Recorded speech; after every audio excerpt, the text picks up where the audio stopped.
آل محمد كما باركت على إبراهيم وعلى آل إبراهيم إنك حميد مجيد. عن أبي بكرة رضي الله عنه قال خطبنا رسول الله صلى الله عليه وسلم يوم النحر. الحديث متفق عليه.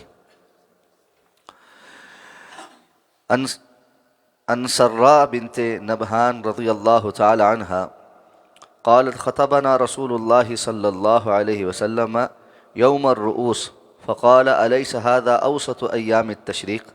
رواہ ابو داود بإسناد حسن. حضرت ابو بکرہ رضی اللہ تعالیٰ عنہ بیان فرماتے ہیں کہ جناب نبی کریم صلی اللہ علیہ وسلم نے نحر کے دن یعنی 10 ذی الحجہ کے دن ہمیں خطبہ ارشاد فرمایا، اور آگے طویل حدیث ہے. یہ حدیث مبارکہ صحیح بخاری اور صحیح مسلم کی متفق علیہ روایت.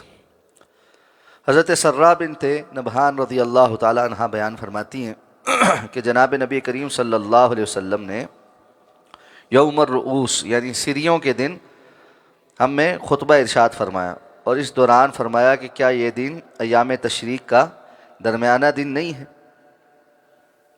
اس حدیث مبارکہ کو امام ابو داود نے حسن سند کے ساتھ ذکر کیا ہے. ان دونوں احادیث مبارکہ کو بیان کر کے جو مسئلہ ثابت کیا گیا ہے وہ یہ ہے کہ حج کے ایام میں جو پہلا خطبہ جو 9 ذی الحج کو عرفات کے اندر دیا جاتا ہے، اور اس کے بعد پھر ظہر اور عصر کی نماز جمع اور قصر کی جاتی ہے، اس سے ہٹ کر بھی خطبات ہیں. اور 10 ذی الحجہ کو آپ صلی اللہ علیہ وسلم نے مینا میں خطبہ ارشاد فرمایا، جو بڑا معروف خطبہ ہے اور حدیث کی کتابوں میں اس کا تذکرہ موجود ہے، اور جس میں آپ صلی اللہ علیہ وسلم نے صحابہ سے پوچھا تھا کہ بتاؤ آج کون سا دن ہے، یہ کون سی جگہ ہے، کون سا مہینہ ہے، اور ان سب کی حرمت کو بیان کر کے آپ نے فرمایا کہ اسی طرح تمہارے جان مال اور خون بھی آپس میں حرمت والے. تو یہ خطبہ آپ صلی اللہ علیہ وسلم نے مینا میں ارشاد فرمایا تھا.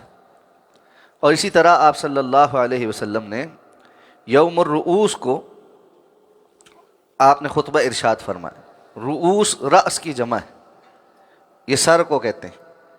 تو 12 ذی الحجہ کو جب حجاج کرام مینا میں ہوتے تھے تو وہ عام طور پر یعنی پہلے 10 ذی الحجہ کو قربانی ہوتی، اس دن بھی وہ گوشت کھاتے، 11 کو بھی گوشت کھاتے. تو جانوروں کی جو سریاں تھیں نا، ان کو وہ 12 تاریخ کو پکایا کرتے تھے. ہر علاقے کا کوئی نہ کوئی رواج ہوتا ہے.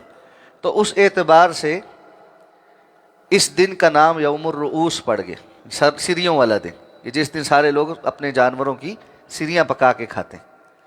تو آپ صلی اللہ علیہ وسلم نے اس دن بھی خطبہ ارشاد فرمایا. اور یہ دن چونکہ باقی دنوں میں جو رمی کا جو سلسلہ ہے وہ ڈیفرنٹ ہے، اور 12 کا رمی کا سلسلہ ڈیفرنٹ ہے، تو آپ صلی اللہ علیہ وسلم نے اس دن میں رمی کے جو احکامات ہیں ان کو بیان کرنے کے لیے خطبہ ارشاد فرمایا تھا. تو ان دونوں احادیث سے یہ ثابت ہوا کہ جو حج کے باقی ایام ہیں، جو مینا کے ایام ہیں، ان میں بھی مختلف اوقات میں لوگوں کی تربیت کے لیے اور ان کو حج کے مسائل بیان کرنے کے لیے خطبہ دیا جا سکتا ہے. اور اب جیسے کہ مختلف مقامات پر لوگ حاجی بہت زیادہ ہیں، تو اپنے اپنے خیموں میں یا جہاں جس کا جو انتظام ہے اس میں علیحدہ علیحدہ خطبہ یا درس بھی دیا جا سکتا ہے، اور وہ مسنون ہے. اور اسی وجہ سے مینا کے اندر مختلف خیمہ جات میں ہر ایک لوگ یعنی خیمے کے لوگوں نے اپنے درس و تدریس کا اہتمام کر رکھا ہے. وہ انہی احادیث سے استدلال کر کے کہ حج کے مسائل کو جاننے اور تذکیر کے لیے یہ خطبات مسنون ہیں. اللہ تعالیٰ سمجھ کر عمل کرنے کی توفیق عطا فرمائے.